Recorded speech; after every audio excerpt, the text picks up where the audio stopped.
बच्चों, let's read this question. Question says the amphoteric nature of aluminum is employed in which of the following process for extraction of aluminum? Option A BAS process, option B Hawes process, option C Serpex process, option D Dow's process. और option A दिया हुआ है हमारे पास A B, option B दिया है A B C, option C दिया हुआ है B C D, option D दिया हुआ है A B C D. Right? Key concept for this question is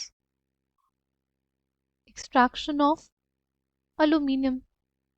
Extraction of aluminium. ठीक है, सबसे पहले वो हमारे पास कौन सा प्रोसेस है? Base process.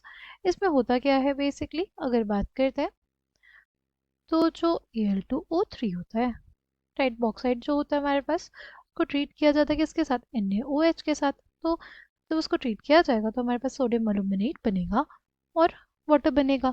ठीक, ये जो सोडियम एल्यूमिनेट है उसका रिएक्शन फिर किससे कराया जाता है? वाटर से कराया जाता है. तो हमें क्या मिलता है? एल्यूमिनियम हाइड्रोक्साइड मिलता है. ठीक, फिर एल्यूमिनियम हाइड्रोक्साइड जो होता है ये बेसिकली डिकम्पोज होगा तो क्या बनाएगा? Al2O3 और वाटर. ठीक है, यहाँ पे इसकी कौन सी प्रॉपर्टी का यूज़ किया? एम्फोटेरिक नेचर का, क्योंकि हमने बेस के साथ रिएक्शन कराया.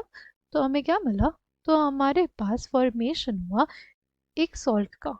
सोडियम एल्यूमिनेट था, उसको अगर हमने वाटर से ट्रीट किया तो हमें एल्यूमिनियम हाइड्रोक्साइड मिला. राइट, यानी उसने क्या बनाया? एक बेसिक प्रॉपर्टी शो की. यहाँ उसने एक बेस के साथ रिएक्शन किया और सॉल्ट बनाया, यानी इसमें क्या है? एसिडिक कैरेक्टर शो किया. इस वजह से हमारे पास ये ऑप्शन करेक्ट हो जाएगा, मतलब बेस प्रोसेस में एम्फोटेरिक नेचर का यूज़ हुआ है. ठीक, फिर है हमारे पास Al2O3, फिर Na2CO3 जो एक बेसिक सॉल्ट होता है. राइट, उसके साथ रिएक्शन देने पे क्या आ जाएगा?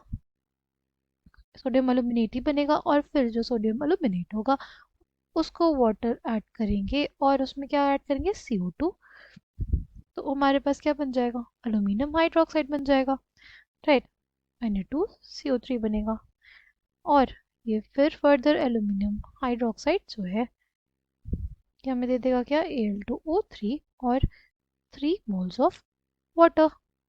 ठीक, तो यहाँ पे भी क्या हो रहा है? यहाँ पे भी इसकी बेसिक और एसिडिक प्रॉपर्टीज दोनों का यूज़ हो रहा है. देखो, यहाँ पे भी इसने सोडियम एल्यूमिनेट बनाया एक बेसिक सॉल्ट के साथ. राइट, और फिर जब वाटर से ट्रीट किया गया तो उसने क्या बना दिया? एक बेस बना दिया. यानी इसके एसिड बेस प्रॉपर्टी का यूज़ हो रहा है, यानी एम्फोटेरिक नेचर का यूज़ हो रहा है. तो इन दोनों में तो यूज़ हुआ. डाउस प्रोसेस इसके लिए नहीं होता. बात करते हैं SiO2 की. SiO2 की इम्प्योरिटी अगर प्रेजेंट रहती है तो हम लोग यूज़ करते हैं सरपेक्स प्रोसेस. राइट, हमारे पास इसमें क्या बन जाता है? Al2O3 plus 3C plus N2 gives us 2Aln, aluminum nitride, and 3 moles of carbon monoxide. ठीक, फिर हमारे पास क्या होता है? फिर हमारे पास AlN, तो एल्यूमिनियम नाइट्राइड बना, उसका वाटर के साथ रिएक्शन कराते हैं तो एल्यूमिनियम हाइड्रोक्साइड बनता है और NH3 बनता है.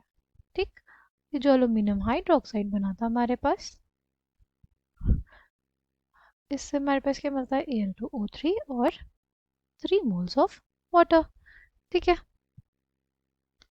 यहाँ पे बेसिकली अगर ध्यान से देखें तो यहाँ तो उसका बेसिक नेचर का यूज़ हुआ है, क्योंकि इसने वाटर के साथ क्या बनाया? वाटर के साथ एक बेस बनाया. क्या इसके एसिडिक नेचर का कहीं यूज़ हुआ? नहीं, ऐसा तो यूज़ नहीं हुआ है. इसलिए सिर्फ एक्स प्रोसेस में एम्फोटेरिक नेचर नहीं यूज़ हो रहा. ठीक, इसलिए कौन सा ऑप्शन करेक्ट हो जाएगा यहाँ पे? Option A will be the correct answer for this question. I hope you understood it well. Thank you, all the best.